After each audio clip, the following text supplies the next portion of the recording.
Hello students, my name is Geetanjali इंदिरिया। Welcome to step up academy. तोप जिसके बारे में हमने पढ़ा कि 1857 की वो तोप जो कि कंपनी के बाग में बाहर रखी हुई है और बड़े आराम से उसका भी देखभाल होती है, लेकिन अब तो उसका स्थान चिड़ियों ने और बच्चों ने खेलने के लिए ले लिया है। तो आप समझ गए होंगे कि आपने पढ़ा था हिंदी स्पर्श क्लास 10th का पार्ट 5 और इसका आज हम करने वाले हैं प्रश्न अभ्यास। देखते हैं कि तोप को आपने कितने अच्छे से समझा। विरासत में मिली चीज़ों की बड़ी संभाल क्यों होती है, स्पष्ट कीजिए। क्योंकि विरासत से मिली है, ये हमारी धरोहर है, ये हमें हमारा इतिहास बताती है, ये हमें हमारे महापुरुषों की पहचान कराती है। विरासत में मिली चीज़ों की बड़ी संभाल होती है क्योंकि वे हमारे पूर्वजों व बीते समय की होती हैं और पुरानी जो परंपराएं हैं उनकी याद दिलाती हैं। इनसे हमारा भावनात्मक संबंध होता है, इसलिए इन्हें अमूल्य माना जाता है। बिल्कुल सही।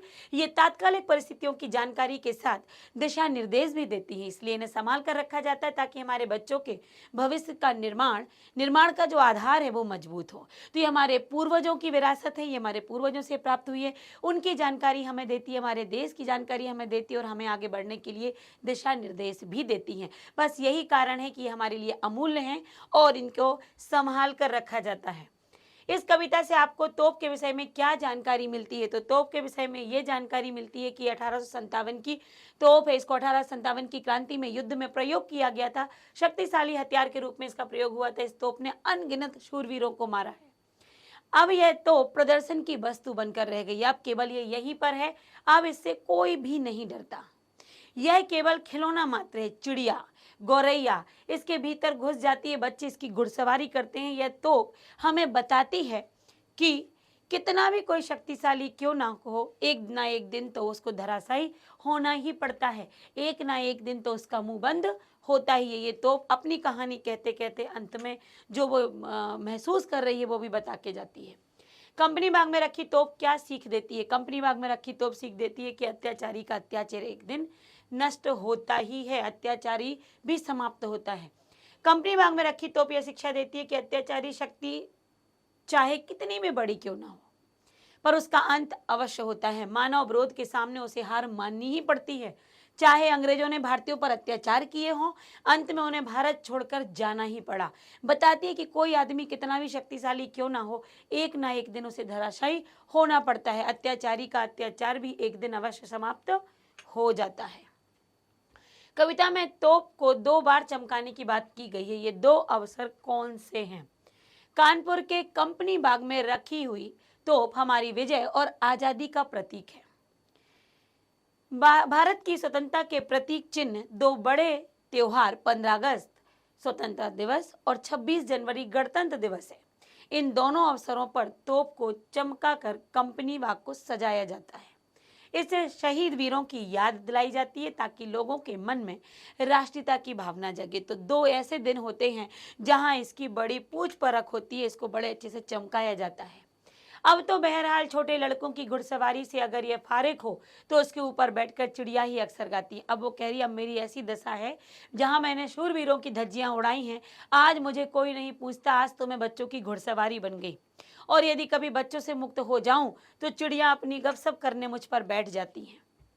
इन पंक्तियों का भाव है, अब तो तोप का कोई सार्थक महत्व नहीं रहा। अब यह तोप बच्चों का केवल खिलौना मात्र है या फिर पक्षियों का विश्राम स्थल। यह तोप हमें बताती है कि कोई कितना भी शक्तिशाली क्यों ना हो, एक ना एक दिन उसे धराशायी होना ही पड़ता है।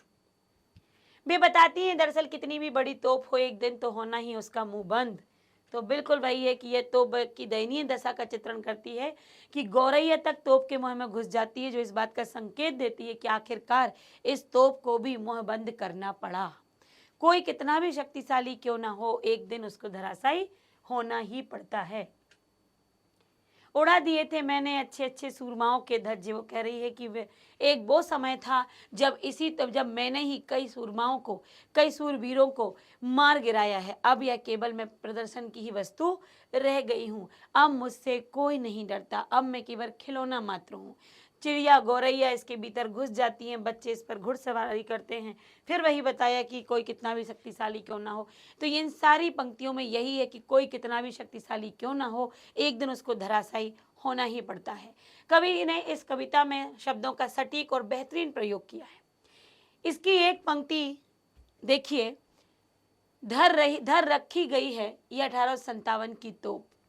धर शब्द देशज है और कवि ने इसका कई अर्थों में प्रयोग किया है। धर मतलब धरोहर, धर मतलब रखना और धर मतलब होता है संचय करना। धर शब्द है जो वो तो यहाँ बताया है कि एक देशज है, बाहर से आया है, सॉरी देशज है, ये हमारे देश के शब्द है, लेकिन इसके अलग अलग प्रयोग हैं। धरोहर भी है, रखना भी है और संचय करना भी है। अन्य उदाहरण भी है, खरा सोना मजबूत होता है, यह मेरी कसौटी पर खरा उतरता। अब खरा बिल्कुल प्योर गोल्ड, और दूसरा कसौटी पर खरा उतरना मतलब बिल्कुल वो भी एक प्रकार से गोल्ड ही हो जाता है कि व्यक्ति जब परेशानियों से निखर कर आए। तो खरा का शब्द का प्रयोग 2 बार हो गया। तोप शीर्षक कविता का भाव समझते हुए इसका गद्य में रूपांतरण कीजिए कि तोप शीर्षक जो है, कभी ईस्ट इंडिया कंपनी भारत में व्यापार करने के इरादे से आई थी और धीरे धीरे अपने पैर जमाती गई और हमारी शासक बन बैठी।